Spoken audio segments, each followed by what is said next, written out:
Hello viewers, welcome back to my channel. আজি মই পনীৰৰ এটা টেষ্টি গ্ৰেভি মছলা ৰেচিপি বনাব গৈ আছো। তাৰ কাৰণে মোৰ এইখিনি সামগ্ৰী দৰকাৰ হ'ব। মই বিলাহী 3টা লৈছো, পুৰা ৰেড কালাৰৰ লৈ লৈছো, তেতিয়া কালাৰটো সুন্দৰ আহে। কাজু প্ৰায় 15টা মান লৈ লৈছো, শুকান জলকীয়া 4টা লৈছো আৰু মিডিয়াম সাইজৰ 2টা পিয়াজ লৈছো। ইয়াতে মোৰ পনীৰ 1 পোৱা আছে, মই স্কয়াৰ সাইজত কাটি ললো আৰু মোৰ ফ্ৰেছ ক্ৰীম লাগিব, মই আমুলৰ ফ্ৰেছ ক্ৰীম ললো, গাখীৰ লাগিব আৰু অলপ মছলা লাগিব। এতিয়া আপোনালোকে চাই থাকক মই কেনেদৰে বনাও। এতিয়া মই কেৰাহী এখন পাতি লৈছো, তাতে মই এতিয়া গৰম হতে অলপ মই অইল দি দিও ইয়াতে।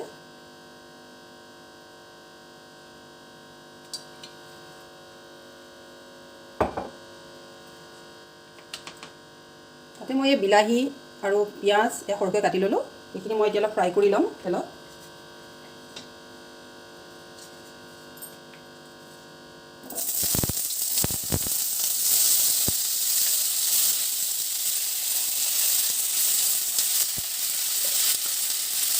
ফ্লেমটো কম কৰি অলপ সময় ফ্ৰাই কৰিব লাগিব।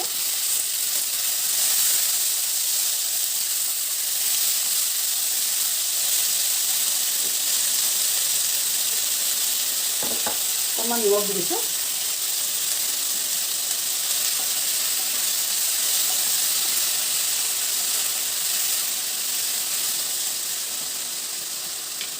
গলি যোৱালৈকে মই এনেদৰে অলপ ফ্ৰাই কৰি থাকিম। মই ঢাকনখন লগাই দিছোঁ, তেতিয়া সোনকালে হৈ যাব এইটো। এবাৰ চাই লওঁ এইটো, আৰু অলপ সময় লাগিব। ভালদৰে গলি যোৱাৰ পিছত এইটো মই ভালকৈ ঠাণ্ডা কৰি লৈ পেলাই মিক্সিত মাৰি ল'ম আৰু অলপ ৰাখি দিছোঁ।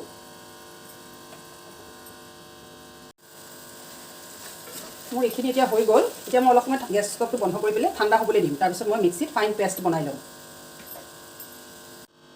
এতিয়া মই মিক্সিত ভালদৰে মাৰি ল'লোঁ, একদম ফাইন পেষ্ট কৰি ল'ব এনেকৈ, তেতিয়াহে গ্ৰেভিটো সুন্দৰ গ্ৰেভি হ'ব। এতিয়া মই কেৰাহী এখন আকৌ পাতি ল'লোঁ। গৰম হওঁতে মই 2 টেবুল স্পুন মই ঘি দি দিম, বাটাৰ ব্যৱহাৰ কৰিব পাৰিব, মই ঘিয়ে দিছোঁ।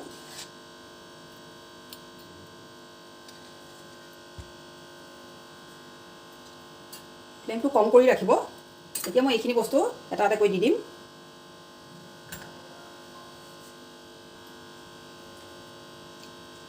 মই ইলাইচি 3টা দি দিছোঁ।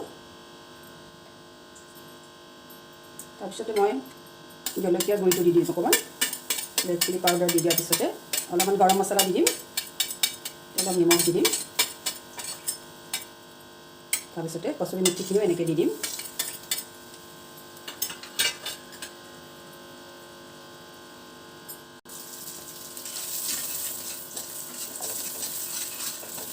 ইয়াতে মই ফাইন পেষ্টখিনি দি দিম।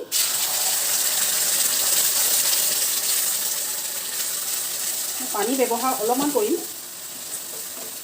গাখীৰে ব্যৱহাৰ কৰিম ইয়াত।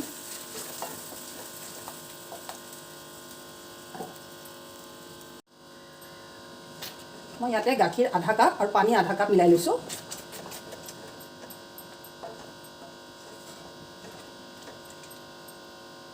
এতিয়া মই 2টা চিক্ৰেট ইনগ্ৰেডিয়েণ্টছ দি আছোঁ।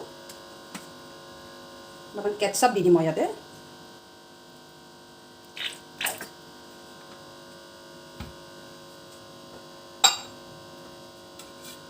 আৰু 2 টেবুল স্পুন মই ইয়াতে মিল্ক মেড দি দিম।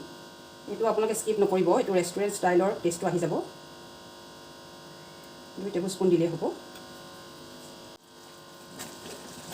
এতিয়া প্ৰায় 15 পৰা 20 মিনিট সময় মই এনেদৰে কুক হ'বলৈ দিম। পনীৰটো একেবাৰে শেষতহে দিব লাগিব, এতিয়া নালাগে দিব।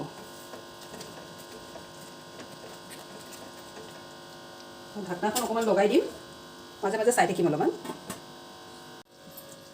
এতিয়া মোৰ এইখিনি হৈ গ'ল, মই এতিয়া পনীৰখিনি দি দিম। পনীৰখিনি দিয়াৰ পিছত বেছি টাইম কুক কৰিব নালাগে, মেক্সিমাম 2 মিনিট ৰাখি দিব আৰু। মানে 2 মিনিট ৰাখি দিম। এয়া আপোনালোকৰ মছলা গ্ৰেভি ৰেডি হৈ যাব এতিয়া। খুব টেষ্টি হয় এইটো ৰেচিপি, বনাবলৈ খুব সহজ। এয়া মোৰ হৈ গ'ল। এতিয়া মই গেছ ষ্টভটো বন্ধ কৰি দিম। এতিয়া হৈ গ'ল। এতিয়া মই বাউল এটাত উলিয়াই ল'ম। এয়া মোৰ হৈ গ'ল, মই বাউল এটাত উলিয়াই ল'লোঁ। চাওকচোন কিমান ধুনীয়া কালাৰ আহিছে আৰু টেক্সচাৰটো চাওক কি ধুনীয়া হৈছে। এতিয়া মই অলপমান গাৰ্নিছ কৰি দিম ওপৰত।